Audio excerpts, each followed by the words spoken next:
Cretaceous యుగం ఈ భూమి మీద సంచరించిన అత్యంత భయంకరమైన అతిపెద్ద మాంసాహార డైనోసార్లలో ఒకటి ఇక్కడే ఉద్భవించింది. అదే స్పైనోసారస్.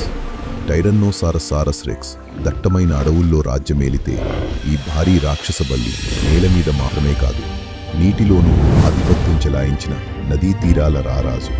15 నుండి 18 మీటర్ల పొడవు, దాదాపు 20 టన్నుల బరువు జీవి, భూమి మీద జీవించిన అతిపెద్ద మాంసాహార డైనోసార్. స్పైనోసారస్ ఒక పర్ఫెక్ట్ జలచర వేటగాడు.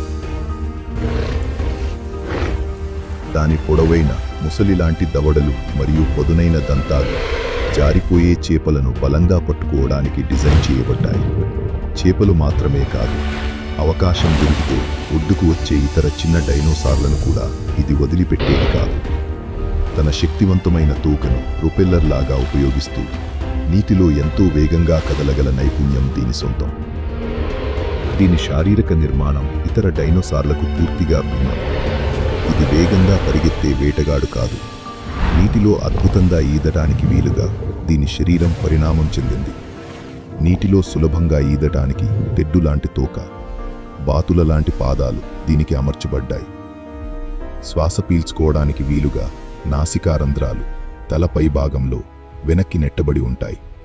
దీని ద్వారా సగం శరీరం నీటిలో ఉన్నప్పటికీ ఇది సులభంగా గాలి పీల్చుకోగలదు. సముద్ర మట్టాల మార్పులతో అంతరించిపోయిన ఒక అంతుచిక్కని ఆక్వాటిక్ అద్భుతం.